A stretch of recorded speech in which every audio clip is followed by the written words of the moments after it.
Siap. Beri hormat. Selamat siang, Ibu. Shalom. Shalom. Silakan duduk. Bagaimana keadaan kalian hari ini? Baik, Ibu. Saya yakin bahwa kalian yang hadir saat ini adalah anak-anak yang sehat dan tentu dalam kondisi pandemik virus COVID-19 kita semua harus taat pada aturan protokoler kesehatan. Karena itu saya minta supaya kalian dalam mematuhi protokoler kesehatan tentu harus memakai masker. Nah, yang belum pakai masker silakan pakai maskernya. Iya. Menjaga jarak, oke, sudah baik. Kemudian juga harus rajin mencuci tangan. Kita juga harus makan makanan yang sehat dan bergizi. Jangan makan makanan yang instan, yang cepat disaji, sebab itu belum tentu sehat bagi tubuh kita.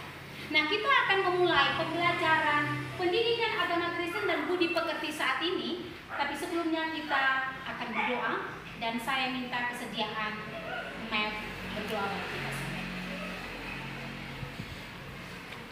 Teman-teman, sebelum kita memulai pelajaran di siang hari ini, mari kita berdoa. Doa mulai.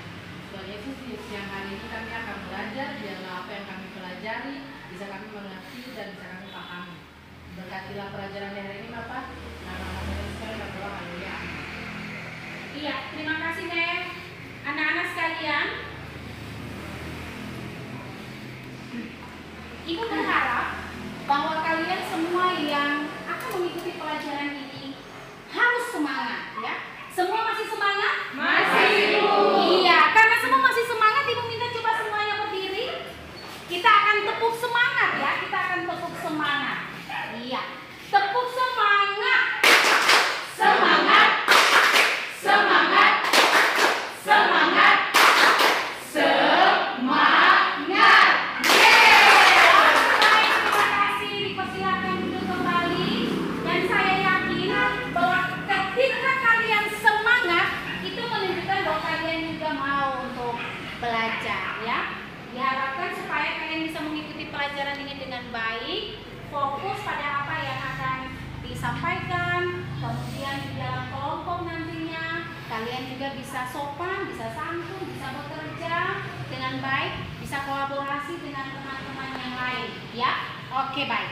Nah, anak-anak sekalian, hari ini dalam pelajaran kita akan belajar dengan materi pokok kita tentang ibadah yang sejati dengan 4 tujuan pembelajaran.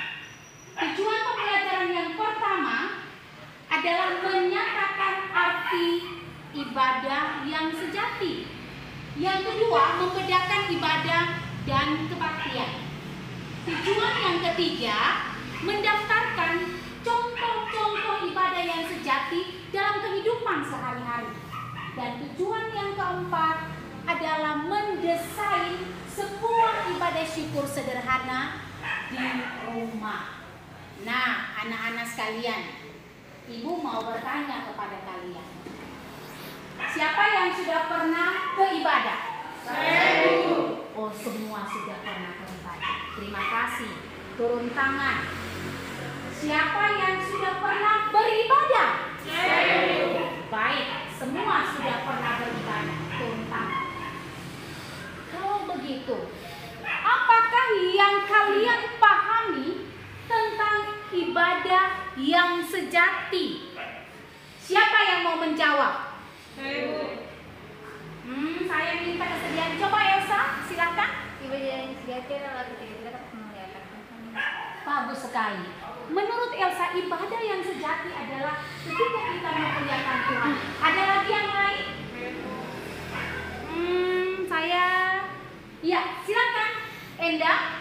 Jadi menurut saya ibadah yang sejati adalah ibadah murni dan benar kepada Allah. Oke, baik. Ibadah yang sejati menurut Enda adalah ibadah yang murni dan benar kepada Allah. Saya minta kepada kalian semua. Sekarang silakan kalian mengangkat bacaan. Silakan kalian mengangkat bacaan. Dan saya minta kalian saja. Kemudian saya akan meminta salah seorang yang suaranya agak besar untuk membacakan kembali. Mulai dari sekarang.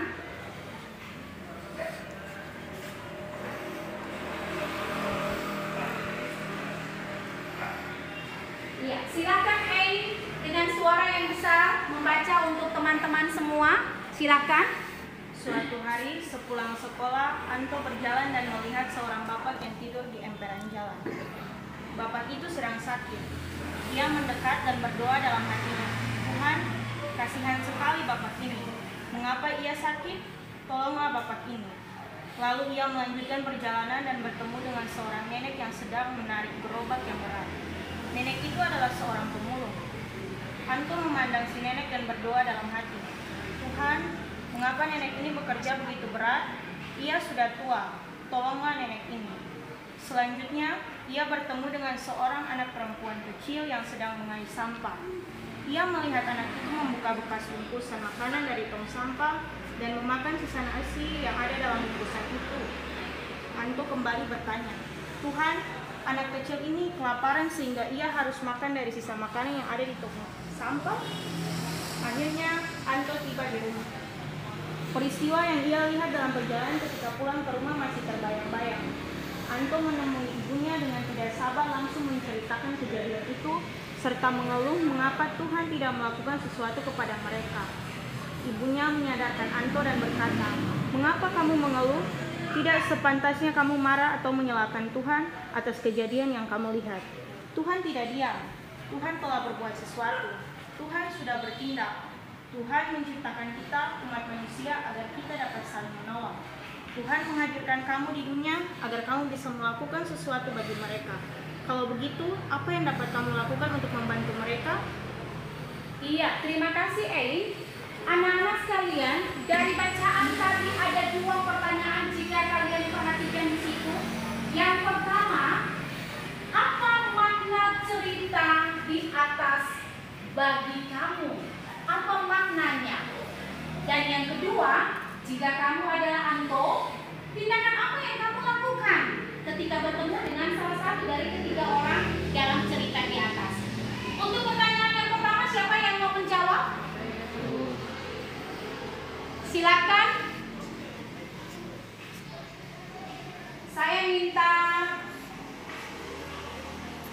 Valen. Silakan menjawab, Valen. Untuk pertanyaan nomor 1, Bu, apa makna cerita di atas bagi kamu? Menurut saya, Bu, maknanya itu kalau kita melihat orang yang senatusan, kita tidak boleh menyalahkan Tuhan atas situasi tersebut, Ibu. Oke, baik. Baik sekali. Ada lagi yang lain? Siapa lagi yang lain yang mau? Silakan. Wiwit. Silakan Wiwit. Dengan tetap bersyukur walaupun kita mengalami kekurangan dan tidak boleh menyalahkan Tuhan. Oke, baik. Terima kasih. Ada lagi satu? Ya, dari kelompok ini silakan. Jadi dari bacaan di atas, makna dari ceritanya yaitu kita harus hidup bersyukur, tidak boleh bersungut, saling menolong, serta kita menjalani hidup dengan sebaik mungkin. Oke, terima kasih Enda. Itu maknanya. Lalu jika kamu adalah Anto, apa yang kamu lakukan? Apa yang kamu lakukan jika kamu adalah Anto? Silakan, siapa yang mau menjawab? Siapa yang mau menjawab? Ya, silakan. Jika saya adalah Anto, maka saya akan bersyukur, Ibu, karena saya masih di posisi yang masih baik-baik saja. Oke, baik. Ada lagi yang lain? Ada lagi yang lain? Ya, silakan Valen. Jika saya adalah Anda, Bu, saat melihat orang bisa saya akan menolongnya. Iya. Jadi yang pasti bahwa ketika kita dalam keadaan susah, melihat orang lain susah, kita harus menolong. Nah, sekarang anak-anak sekalian, Ibu meminta kalian untuk mengangkat Alkitab. Kalian membaca dua bagian firman Tuhan. Yang pertama dari Roma pasal 12 ayat 1 dan 2. Dan bagian yang kedua dari Yakobus 1 ayat 26 dan 27.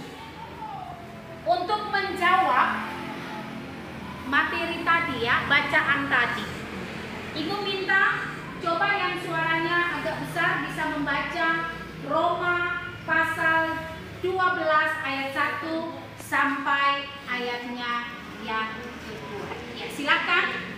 Ya, Elsa. Persembahan yang benar. Karena itu, saudara-saudara, demi kemurahan Allah, aku menasihatkan kamu supaya kamu mempersembahkan tubuhmu sebagai persembahan yang hidup, yang kudus dan yang berkenan kepada Allah. Itu adalah ibadahmu yang sejati. Janganlah kamu menjadi serupa dengan dunia ini, tetapi berubahlah oleh pembaruan budimu, sehingga kamu dapat membedakan manakah kehendak Allah, apa yang baik, yang berkenan kepada Allah dan yang sempurna. Iya, terima kasih. Berikut Danio. Yakobus 1 ayat 21 berbunyi, "Jikalau ada seorang menganggap dirinya beribadah, tetapi tidak mengangkat lidahnya, ia menipu dirinya sendiri, maka sia-sialah ibadahnya. Ibadah yang murni dan yang tak bercacat di hadapan Allah Bapa kita ialah yang mengunjungi kita yatim piatu dan janda-janda dalam kesusahan mereka dan menjaga supaya dirinya sendiri tidak tercemarkan oleh dunia." Oke, baik. Dari dua bacaan tadi maka kalian akan berdiskusi. Ada 3 pertanyaan yang akan kalian kerjakan. Apa yang kalian pahami tentang ibadah yang sejati? Kemudian jelaskan pengertian ibadah menurut Roma 12 ayat 1 sampai 2 dan Yakobus 1 ayat 26 sampai 27. Lalu yang ketiga adalah daftarkan contoh-contoh ibadah sejati dalam kehidupan sehari-hari. Saya akan membaginya. Silakan membentuk kelompok sekarang. Terkait dengan apa yang saya sampaikan tadi, apakah ada yang mau bertanya?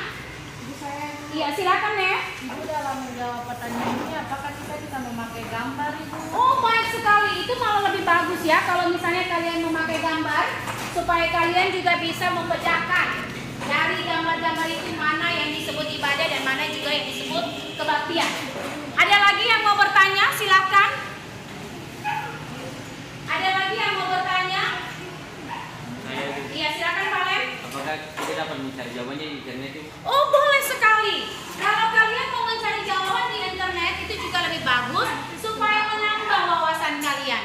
Dan karena itu saya minta semua fokus terhadap apa yang dikerjakan. Saya memberikan waktu kepada kalian mulai berdiskusi dari sekarang. Jadi Roma pasal 12 ayat 1 dan ayat 2 kalian perhatikan apa yang disebut sebagai ibadah sejati sesuai dengan ayat itu ya. Di sana kemudian di kelompok ini Ibu berharap kalian bisa menulis kalau yang di Yakobus pasal 1 apa saja yang disebut sebagai persembahan ibadah yang sejati. Ya, silakan boleh ya.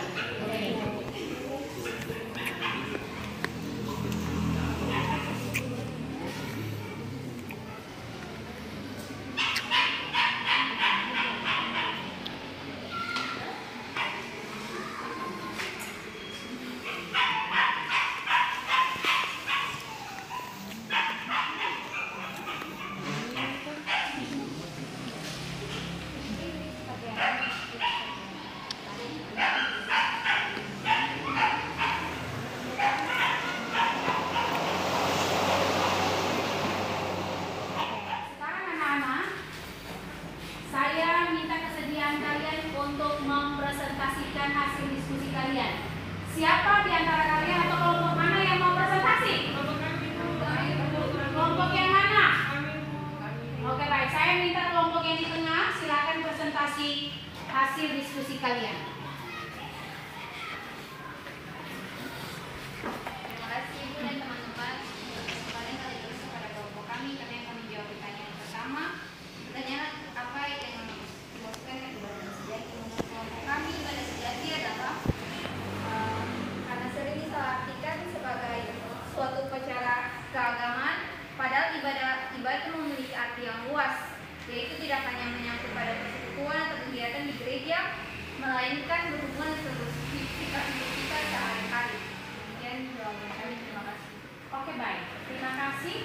Untuk soal yang kedua silakan dari kelompok Senda, Ibu persilakan.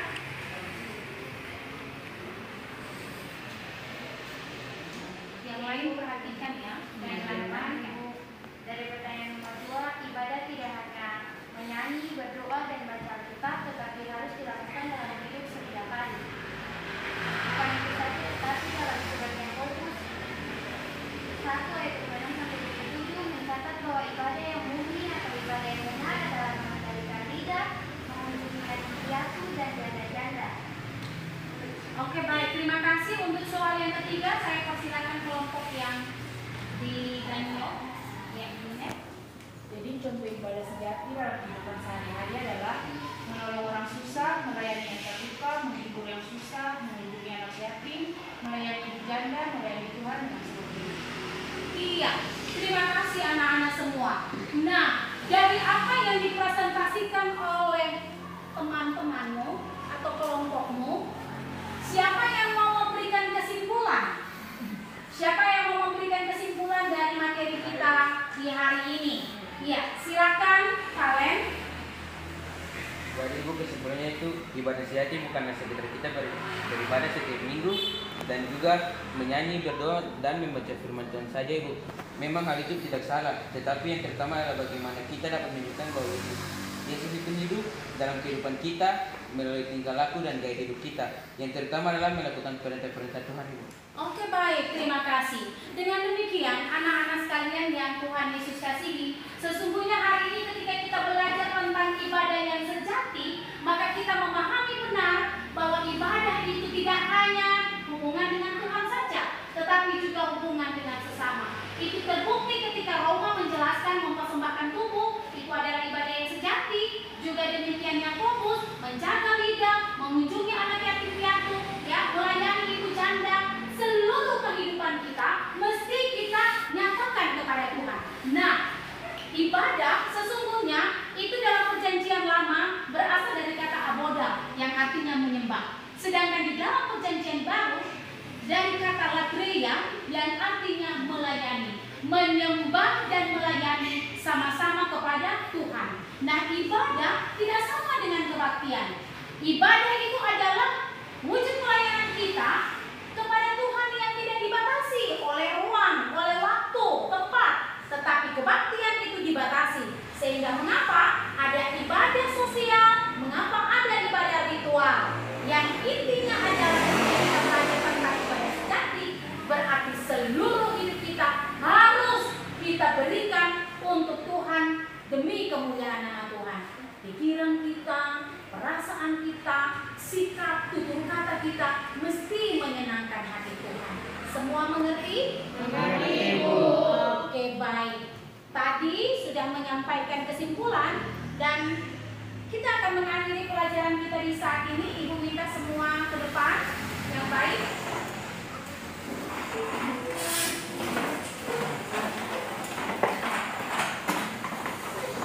Kita akan mengakhiri pelajaran kita di saat ini dengan tugas, ya. Tugas yang mesti kalian lakukan adalah kalian membuat atau mendesain sebuah contoh ibadah syukur sederhana di rumah, ya. Jadi kalian bisa membuatnya, ya. Jadi membuat sebuah contoh ibadah yang sederhana di rumah kalian. Minggu depan kita akan berjumpa lagi dan kita akan mengakhiri pelajaran kita di saat ini. Kita akan berdoa, tapi sebelum berdoa saya minta semua berdiri dan mari kita melakukan lagu Apalah Arti Ibadahmu kepada Tuhan. Apalah arti ibadahmu kepada Tuhan, bila Dia rela tulus dan syukur. Apalah arti ibadahmu kepada Tuhan, bila Dia rela sujud dan syukur. Ibadah sejati jadi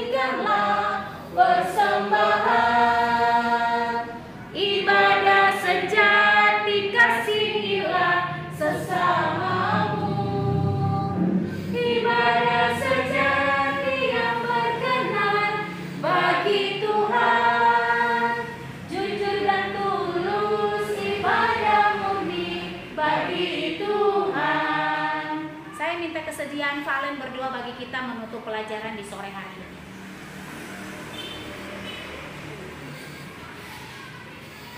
Dulu teman-teman, sebelum kita mengakhiri pelajaran agama Kristen kita di siang hari ini, mari kita berdoa. Terima kasih Tuhan Yesus, terima kasih atas kesempatan yang telah Engkau berikan kepada kami, karena kami sebagai anak-anak-Mu telah selesai belajar pendidikan agama Kristen ya Tuhan.